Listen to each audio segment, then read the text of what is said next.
വിശദമായ റിപ്പോർട്ടുകളിലേക്ക്. കോവിഡ് പ്രതിരോധ വാക്സിൻ ഇന്ത്യയിൽ വിതരണം ചെയ്യാൻ അനുമതി തേടി അമേരിക്കൻ മരുന്ന് നിർമ്മാണ കമ്പനിയായ ഫൈസർ.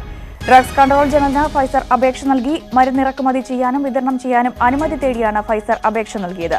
വിവരങ്ങളുമായി ഗ്രീഷ്മ എസ് നായരാണ് ചേരുന്നത്. ഗ്രീഷ്മ, ഒരു കണക്കിന് വളരെ ആശ്വാസകരമായ റിപ്പോർട്ടാണ് പുറത്തുവരുന്നത്. എങ്ങനെയാണ് കൂടുതൽ വിശദാംശങ്ങൾ?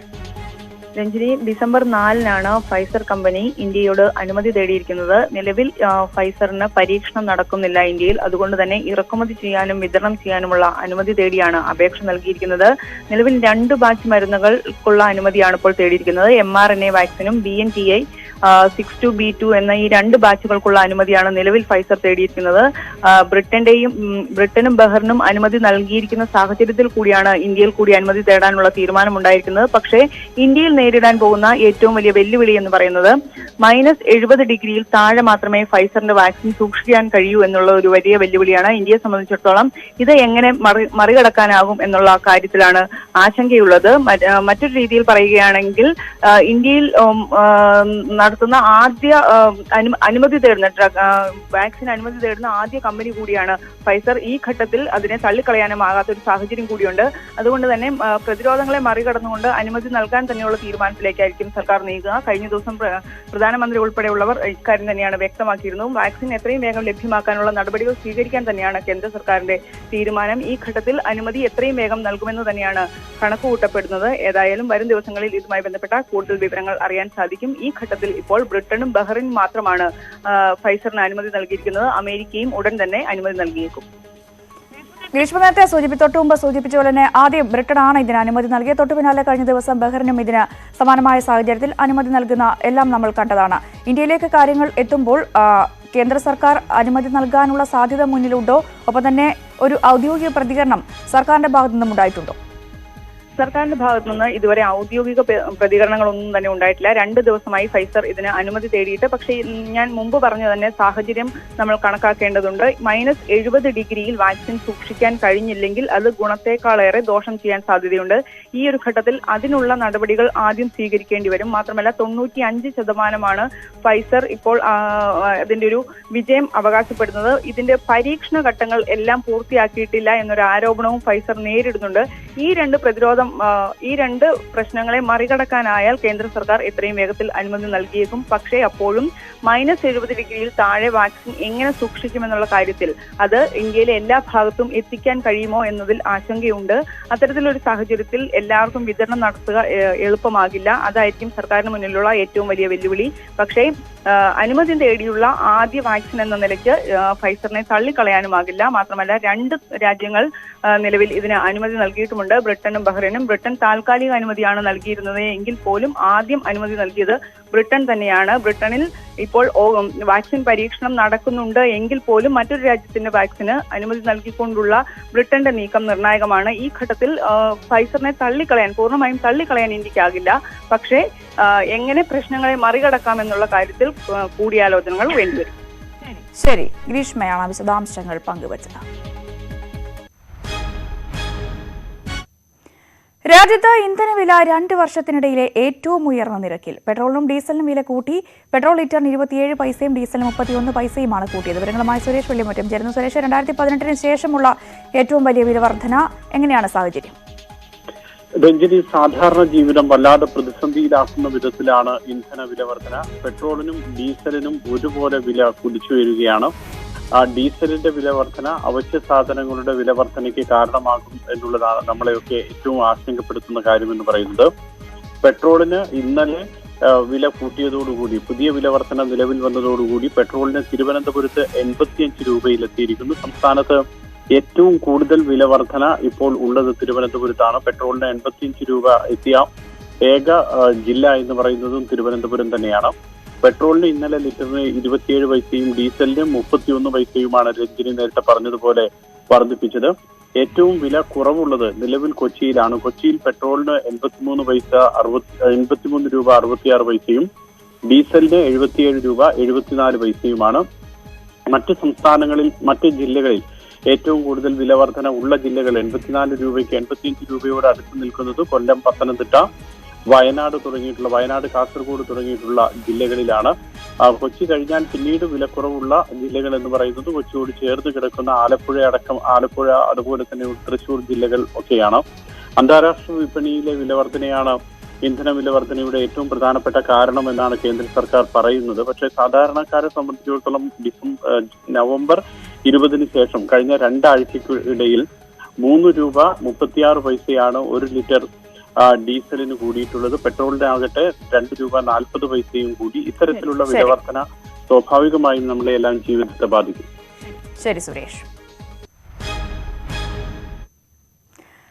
തദ്ദേശ തെരഞ്ഞെടുപ്പിൽ ആദ്യഘട്ട വോട്ടെടുപ്പ് നടക്കുന്ന ജില്ലകളിലെ പരസ്യ പ്രചാരണം ഇന്ന് അവസാനിക്കും. കടുത്ത കോവിഡ് നിയന്ത്രണങ്ങളുള്ളതിനാൽ കൊട്ടിക്കലാശം പോലുള്ള ആൾക്കൂട്ടത്തെ അണിനിരത്തിയുള്ള പ്രചാരണങ്ങൾക്ക് അനുവാദമില്ല. പരസ്യ പ്രചാരണത്തിന്റെ അവസാന നാളിൽ വോട്ട് ഉറപ്പിക്കാനുള്ള തിരക്കിലാണ് മുന്നണികൾ. കോവിഡിനെ തുടർന്നുണ്ടായ അസാധാരണ സാഹചര്യം കണക്കിലെടുത്ത് കടുത്ത നിയന്ത്രണം ഏർപ്പെടുത്തിയായിരുന്നു പരസ്യ പ്രചരണം. പതിവ് പ്രചാരണ രീതികൾക്ക് വിലക്ക് വന്നപ്പോൾ നവമാധ്യമങ്ങളും ഓൺലൈൻ സാധ്യതകളും പരമാവധി ഉപയോഗപ്പെടുത്തി. 1 മാസക്കാലം നീണ്ടുനിന്ന പരസ്യ പ്രചാരണത്തിനൊടുവിൽ 5 ജില്ലകൾ ചൊവ്വാഴ്ച പോളിംഗ് ബൂത്തുകളിലെത്തുകയാണ്. തിരുവനന്തപുരം, കൊല്ലം, പത്തനംതിട്ട, ആലപ്പുഴ, ഇടുക്കി ജില്ലകളിലാണ് ആദ്യഘട്ട വോട്ടെടുപ്പ്. മാറിമറിഞ്ഞ പ്രചരണ വിഷയങ്ങൾ, സ്വർണ്ണക്കടത്തും അനുബന്ധ വിവാദങ്ങളും തന്നെയായിരുന്നു സർക്കാരിനെതിരായ പ്രതിപക്ഷത്തിന്റെ പ്രചരണ ആയുധം. വിവാദങ്ങൾ മറികടക്കാൻ സർക്കാരിന്റെ വികസന രാഷ്ട്രീയം ഉയർത്തിക്കാട്ടി ഇടതുമുന്നണിയും പ്രചരണം കൊഴുപ്പിച്ചു.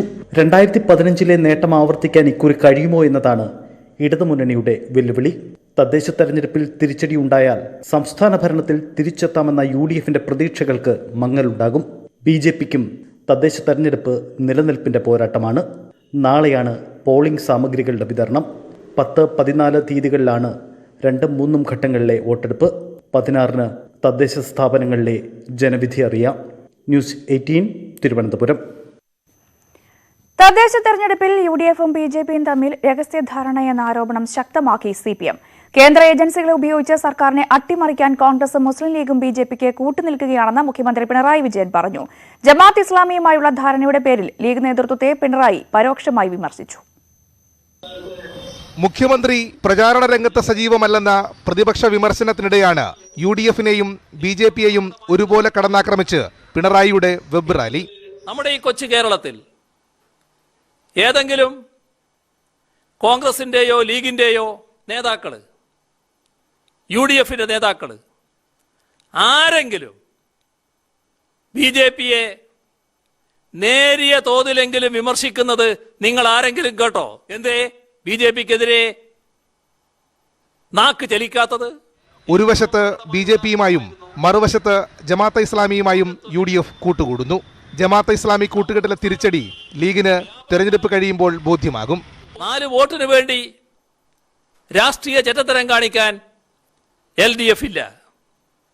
തല ഉയർത്തി നെഞ്ചു വിരിച്ച് LDFന് ഉച്ചത്തിൽ ഇത് പറയാനാകും. സർക്കാർ എന്തൊക്കെ നേട്ടങ്ങൾ കൊണ്ടുവന്നുവെന്ന ചോദ്യം പ്രതിപക്ഷം ഉയർത്തുന്നില്ല. പകരം വ്യാജ പ്രചാരണം നടത്തുകയാണ്.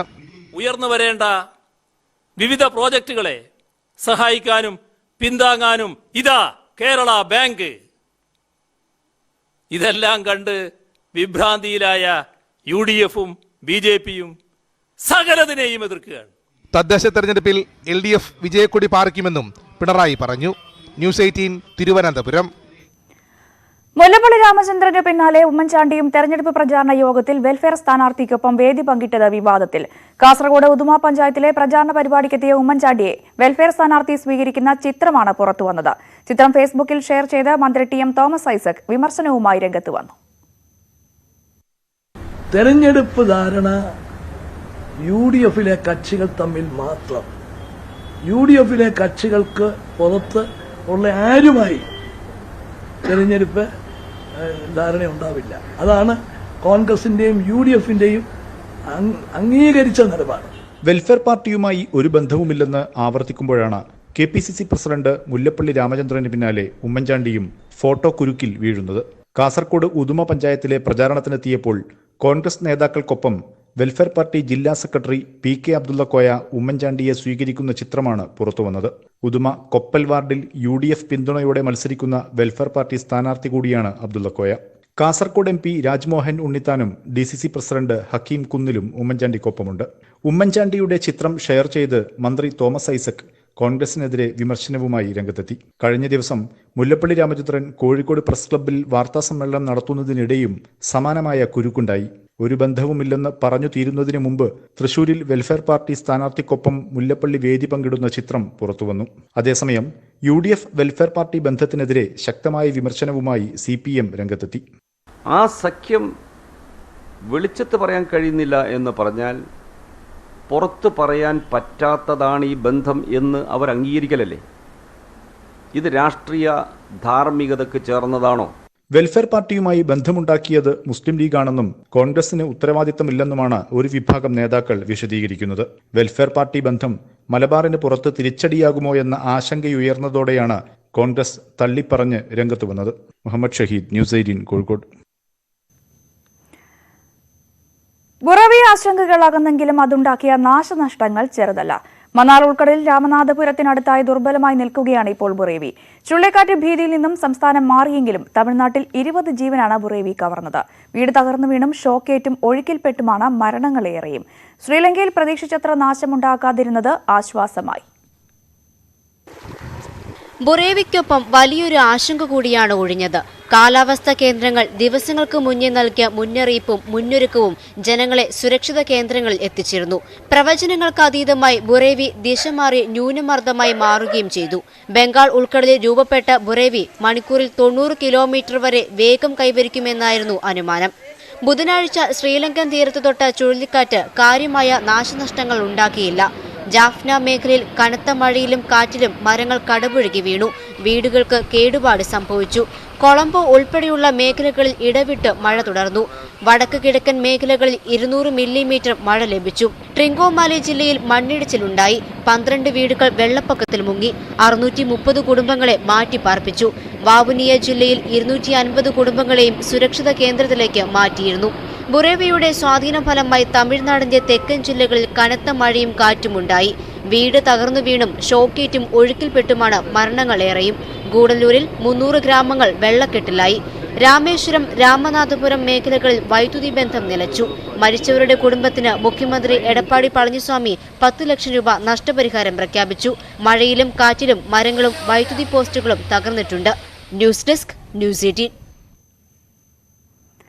സംസ്ഥാനത്ത് ഇന്നും നാളെയും കൂടി മഴ തുടരുമെന്ന മുന്നറിയിപ്പ്. അതിശക്തമായ മഴയ്ക്ക് സാധ്യതയുള്ളതിനാൽ 4 ജില്ലകളിൽ ഓറഞ്ച് അലേർട്ട് പ്രഖ്യാപിച്ചു. ന്യൂനമർദ്ദമായി മാറിയ ബുറേവി കടലിൽ തന്നെ നിന്ന് ശക്തി കുറഞ്ഞ് ഇല്ലാതാകുമെന്നാണ് നിഗമനം. ബംഗാൾ ഉൾക്കടലിലെ ന്യൂനമർദ്ദത്തിന്റെയും അറബിക്കടലിൽ ലക്ഷദ്വീപിന് സമീപമുണ്ടായ അന്തരീക്ഷ ചുഴിയുടെയും സ്വാധീന ഫലമായാണ് സംസ്ഥാനത്ത് മഴ ലഭിക്കുന്നത്. പത്തനംതിട്ട, എറണാകുളം, ഇടുക്കി, മലപ്പുറം ജില്ലകളിൽ ഓറഞ്ച് അലർട്ടാണ്. കൂടാതെ ഒറ്റപ്പെട്ട ശക്തമായ മഴയ്ക്ക് സാധ്യതയുള്ളതിനാൽ 8 ജില്ലകളിൽ യെല്ലോ അലർട്ടും പ്രഖ്യാപിച്ചു. മത്സ്യത്തൊഴിലാളികൾ ഇന്നും കടലിൽ പോകാൻ പാടില്ല. സംസ്ഥാനത്ത് 40 കിലോമീറ്റർ വേഗത്തിൽ കാറ്റ് വീശിയേക്കുമെന്നും മുന്നറിയിപ്പുണ്ട്.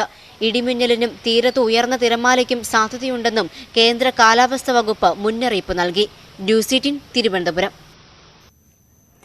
കാർഷിക നിയമത്തിനെതിരായ ദില്ലി ചലോ പ്രതിഷേധം 11ാം ദിനത്തിലേക്ക്. സമരം ശക്തിപ്പെടുത്തുന്നതിന്റെ ഭാഗമായി ചൊവ്വാഴ്ച ഭാരത് ബന്ദിന് ആഹ്വാനം ചെയ്തിട്ടുണ്ട്. ഡിസംബർ 9 കർഷക സംഘടനകളുമായി കേന്ദ്ര സർക്കാർ വീണ്ടും ചർച്ച നടത്തും. കർഷക സമരം ഒത്തുതീർപ്പാക്കാൻ കേന്ദ്ര സർക്കാർ വിളിച്ചു ചേർത്ത 3ാമത്തെ ചർച്ചയും പരാജയപ്പെട്ടിരുന്നു.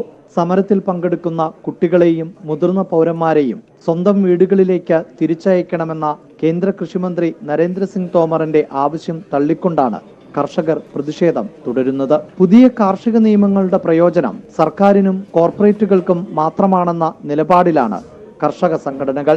തുടർ ചർച്ചകൾക്കായി വിശദമായ നിർദ്ദേശങ്ങൾ കർഷക സംഘടനകൾ കേന്ദ്ര സർക്കാരിന് സമർപ്പിക്കും. സമരം ശക്തിപ്പെടുത്തുന്നതിന്റെ ഭാഗമായി ചൊവ്വാഴ്ച ഭാരത് ബന്ദിന് ആഹ്വാനം നൽകിയിട്ടുണ്ട്. ബന്ദിന് വിവിധ രാഷ്ട്രീയ സംഘടനകൾ പിന്തുണ പ്രഖ്യാപിച്ചു. ബുറാഡിക്ക് പുറമെ അതിർത്തി പ്രദേശങ്ങളായ സിംഗു, ശംഭു, തിക്രി, ഗാസിപൂർ മേഖലകളിൽ ആയിരക്കണക്കിന് കർഷകരാണ് പ്രതിഷേധത്തിൽ പങ്കെടുക്കുന്നത്. KP Abhilash, news 18, Delhi. ഇടവേളയാണ്. കൂടുതൽ വാർത്തകൾക്കും വിശദാംശങ്ങൾക്കും malayalam.news18.com.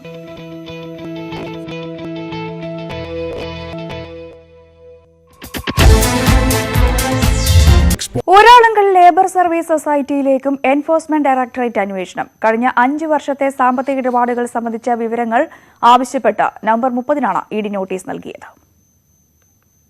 ഊരാളുങ്കൽ സൊസൈറ്റി ഏറ്റെടുത്ത് നടപ്പാക്കുന്ന പദ്ധതികളുടെ വിവരങ്ങൾ, ബാങ്ക് അക്കൗണ്ട് വിവരങ്ങൾ എന്നിവ നൽകാൻ ആവശ്യപ്പെട്ടാണ് ED assistant director P Radhakrishnan notice അയച്ചിരിക്കുന്നത്. സംസ്ഥാന സർക്കാരുമായി ബന്ധപ്പെട്ട് ഊരാളുങ്കലിന് ലഭിച്ച പദ്ധതികൾ, പൂർത്തിയായതും പൂർത്തീകരിക്കാത്തതുമായ പദ്ധതികൾ, നടന്നുകൊണ്ടിരിക്കുന്ന പദ്ധതികൾ, ബാങ്ക് സ്റ്റേറ്റ്മെന്റ് എന്നിവയുടെ വിവരങ്ങളും സൊസൈറ്റിയോട് ആവശ്യപ്പെട്ടിട്ടുണ്ട്. ഇതുകൂടാതെ ഊരാളുങ്കൽ സഹകരണ സംഘം നടത്തിയതും സ്വീകരിച്ചതുമായ പണമിടപാടുകളുടെ വിവരങ്ങളും ഹാജരാക്കാൻ ആവശ്യപ്പെട്ടിട്ടുണ്ട്. പേരെടുത്ത് പറഞ്ഞിട്ടില്ലെങ്കിലും കെ-ഫോൺ സംബന്ധിച്ച് ഊരാളുങ്കലിന് ഏതെങ്കിലും കരാർ ലഭിച്ചിട്ടുണ്ടോ എന്നും ഇഡി അന്വേഷിക്കുന്നുണ്ട്. ഊരാളുങ്കൽ ഏറ്റെടുത്ത സർക്കാർ പദ്ധതികളെക്കുറിച്ച് അന്വേഷിക്കുന്നത് പ്രധാനമായും കെ-ഫോണിനെ ലക്ഷ്യം വെച്ചാണെന്നും സൂചനയുണ്ട്. ന്യൂസ് 18 കൊച്ചി. സുപ്രീം കോടതി വിധിയുടെ പശ്ചാത്തലത്തിൽ പള്ളികൾ ഏകപക്ഷീയമായി പിടിച്ചെടുക്കുകയാണെന്ന് ആരോപിച്ച് യാക്കോബായ സഭ നടത്തുന്ന റിലേ സത്യാഗ്രഹ സമരം ഇന്ന് ആരംഭിക്കും. ഓർത്തഡോക്സ് സഭയ്ക്ക് കൈമാറിയ 52 പള്ളികൾക്ക് മുന്നിലാണ് യാക്കോബായ സഭയുടെ സത്യാഗ്രഹ സമരം. ഈ മാസം 13-ന് പള്ളികളിൽ തിരികെ പ്രവേശിക്കാനും യാക്കോബായ വിഭാഗം തീരുമാനിച്ചിട്ടുണ്ട്. പള്ളിയിൽ പ്രവേശിക്കുന്നത് തടയില്ല എന്നാണ് ഓർത്തഡോക്സ് സഭയുടെ നിലപാട്. എന്നാൽ പള്ളി പിടിച്ചെടുക്കാൻ യാക്കോബായ സഭയെ അനുവദിക്കില്ല എന്നും ഓർത്തഡോക്സ് വിഭാഗം പറയുന്നു. പള്ളികളിൽ ആരാധനാ സ്വാതന്ത്ര്യം ലഭിക്കുന്നതിന് സർക്കാർ നിയമനിർമ്മാണം നടത്തണമെന്നാണ് യാക്കോബായ സഭയുടെ നിലപാട്. ആവശ്യം സർക്കാർ അംഗീകരിച്ചില്ല എങ്കിൽ ജില്ലാ ആസ്ഥാനങ്ങളിലും സെക്രട്ടേറിയറ്റ് മുന്നിലും സമരം നടത്താനും തീരുമാനിച്ചിട്ടുണ്ട്.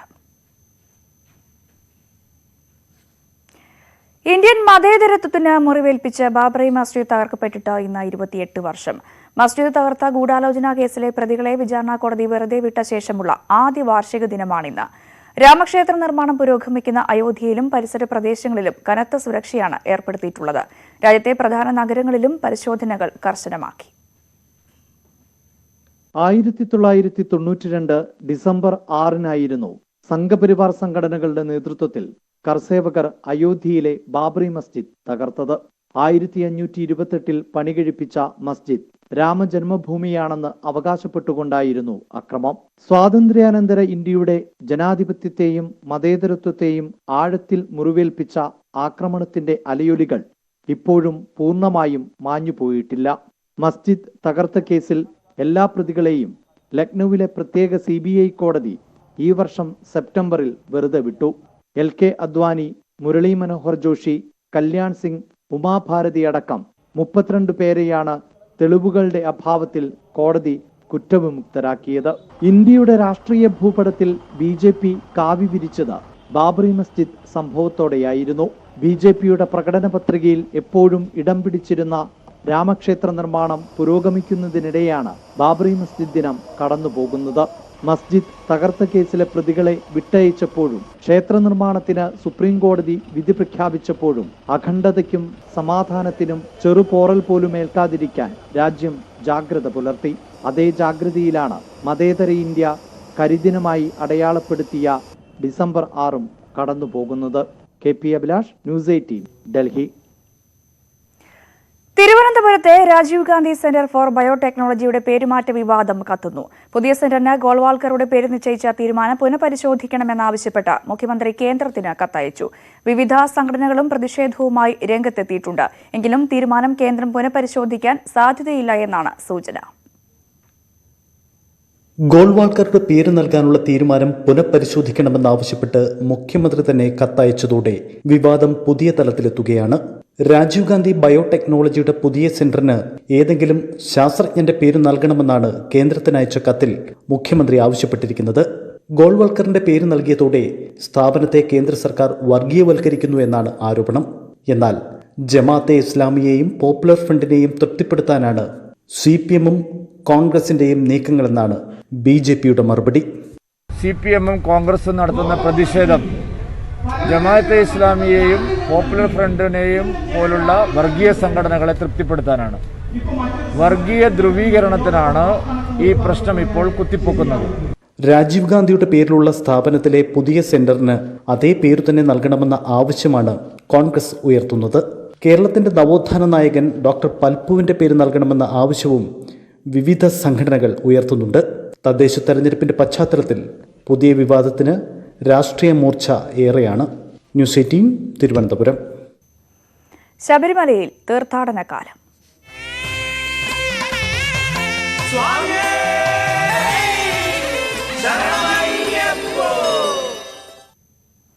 ശബരിമലയിൽ തീർത്ഥാടകരുടെ എണ്ണം കുറഞ്ഞതിനാൽ വൻ പ്രതിസന്ധിയിൽ KSRTC. മണ്ഡലകാലത്ത് ഇതുവരെ 13 ലക്ഷത്തിൽ താഴെയാണ് വരുമാനം. ആദ്യഘട്ടത്തിലുണ്ടായിരുന്ന പല ബസ്സുകളും തിരിച്ചയച്ചു. പ്രതിസന്ധിയിൽ തുടർന്നിരുന്ന KSRTCക്ക് എല്ലാ കാലത്തും വലിയ ആശ്വാസമായിരുന്നു ശബരിമല സീസൺ. ഇത്തവണ അതുമില്ലാതായി. നട തുറന്ന് 20 ദിവസം പിന്നിട്ടപ്പോൾ ലഭിച്ച വരുമാനം 13 ലക്ഷത്തിൽ താഴെ മാത്രം. കഴിഞ്ഞ വർഷം ഈ കാലയളവിലെ വരുമാനം 6 കോടിയിലധികമായിരുന്നു. പമ്പ നിലയ്ക്കൽ സർവീസ് നടത്താൻ ഇത്തവണ 40 ബസ്സുകളാണ് ആദ്യം അനുവദിച്ചിരുന്നത്. 23 ബസ്സുകൾ സർവീസിന് വന്നു. പക്ഷേ യാത്രക്കാർ ഇല്ലാത്തതിനാൽ 6 എണ്ണം തിരികെ അയച്ചു. ഈ റൂട്ടിൽ 3 സർവീസ് നടത്തുമ്പോഴാണ് ഒരു ഡ്യൂട്ടിയായി പരിഗണിക്കുന്നത്. നിലവിൽ 2 ദിവസം ഓടിയാൽ മാത്രമാണ് ഒരു ഡ്യൂട്ടി ആകുന്നത്. തീർത്ഥാടകരുടെ എണ്ണം കൂടിയതോടെ ഇനി ചെറിയ തോതിലെങ്കിലും വരുമാന വർധനവ് ഉണ്ടാകുമെന്നാണ് പ്രതീക്ഷ. മകരവിളക്കിന് മുൻപ് തീർത്ഥാടകരുടെ എണ്ണം വർദ്ധിപ്പിക്കാനുള്ള സാധ്യത KSRTC പ്രതീക്ഷയോടെയാണ് നോക്കിക്കാണുന്നത്. ന്യൂസ് 18 സന്നിധാനം. നാട്ടിലെങ്ങും വോട്ടംഗം.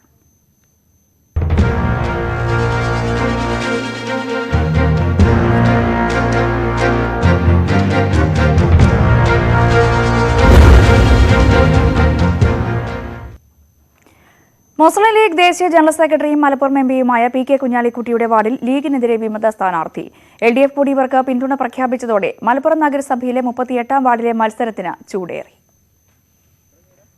KMCC പ്രവർത്തകനായ അബ്ദുൽ നാസറിന്റെ ഭാര്യ മൈമൂന നാസറാണ് ലീഗ് നേതൃത്വത്തെ വെല്ലുവിളിച്ച് അംഗത്തിനിറങ്ങിയിരിക്കുന്നത്. ഒരു കുടുംബത്തിൽ നിന്നുള്ളവരെ മാത്രമേ വാർഡിൽ തുടർച്ചയായി ലീഗ് സ്ഥാനാർത്ഥികളായി പരിഗണിക്കുന്നുള്ളൂ എന്നാരോപിച്ചാണ് മൈമൂന മത്സരത്തിനിറങ്ങിയത്.